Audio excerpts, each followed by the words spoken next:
Channel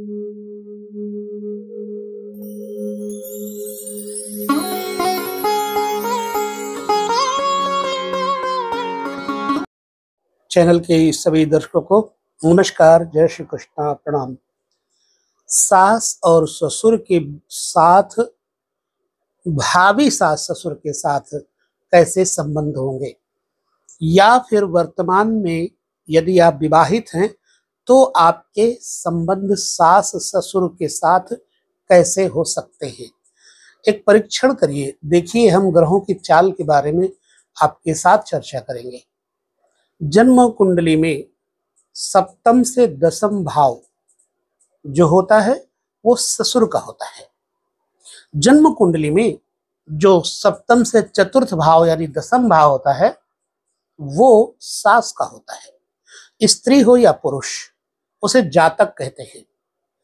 तो जातक को अपने सास ससुर के साथ संबंध के बारे में जानने की जिज्ञासा हो कि हमारे संबंध कैसे होंगे, तो हमने कुछ सूत्र नोटिस किए हैं, वो आपके सामने रखते हैं, प्रस्तुत करते हैं। आप समझिए और बताइए कि आपके संबंध वर्तमान में जो सास ससुर हैं उनके साथ कैसे हैं। यदि वर्तमान में आपके सास ससुर के संबंध हमारी बताने की सूत्र तालिका के मुताबिक अनुकूल होंगे, तो आने वाले भावी कल को जिन बेटे और बेटियों की शादी होगी उनके सास ससुर का संबंध ठीक उसी प्रकार से होगा ही होगा। तो जन्म कुंडली में हम आइए देखते हैं सास ससुर के उन सूत्रों को। आप अपने चार्ट पे जाइए, हम यहाँ पर चार्ट को आपके सामने प्रस्तुत करते हैं। जन्म कुंडली में तृतीयेश, जो तीसरे घर का स्वामी है उसे तृतीयेश कहते हैं। फिर जो लग्न का स्वामी है उसे लग्नेश कहते हैं। तृतीयेश, लग्नेश और चतुर्थ भाव का स्वामी यानी चतुर्थेश कहीं पर लग्नेश के साथ परस्पर राशि परिवर्तन कर रहा हो, अर्थात चतुर्थेश लग्नेश के साथ बैठा हो, लग्नेश चतुर्थेश के साथ बैठा हो, तो ऐसे में चतुर्थ या इस भाव में बैठे हुए ग्रह की केंद्र या त्रिकोण में युति हो और शुभ ग्रहों से दृष्ट हो, तो ससुर एक तो सहयोगी होते हैं और ससुर के साथ अच्छी पटती है आपके साथ। सामान्य संबंधों की अगर चर्चा करें तो तृतीय भाव यानी तृतीयेश और चतुर्थ भाव यानी तृतीय भाव शुभ हो, तृतीयेश शुभ हो, तृतीयेश और तृतीयेश शुभ ग्रह के साथ साथ अशुभ ग्रह के प्रभाव में थोड़ा बहुत हो, तो फिर ससुर के साथ सामान्य बनती है। और जब खराब अवस्था है तो ऐसी अवस्था में ग्रहों की स्थिति क्या होगी। तृतीयेश और चतुर्थेश, चतुर्थ भाव का स्वामी और तृतीय भाव का स्वामी, चतुर्थेश और तृतीयेश कहीं अशुभ भाव में बैठे हों और पूर्णतः पीड़ित हों बुरे ग्रहों से, तो ससुर के साथ संबंध अच्छे नहीं होते। ये तो हो गई बात ससुर के साथ संबंध अच्छे होंगे या नहीं, ये भाई बहन किसी के लिए भी, यानी बेटा बहन बेटी किसी के लिए ये योग जानने के लिए जरूरी था, तो मैंने ये संदर्भ दिया। अब सास के साथ कैसे संबंध होंगे हम इस वीडियो में ही जानते हैं।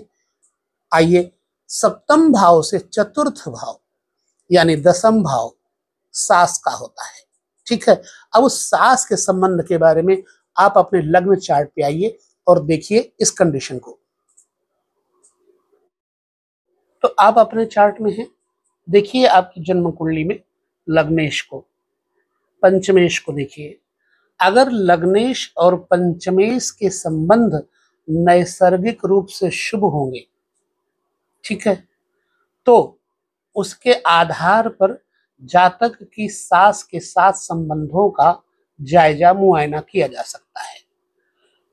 यदि लग्नेश का संबंध पंचमेश से नैसर्गिक मैत्री का होगा, लग्न का स्वामी और पंचम भाव का स्वामी अगर नैसर्गिक मित्र होंगे तो संबंध अच्छे होंगे सास के साथ।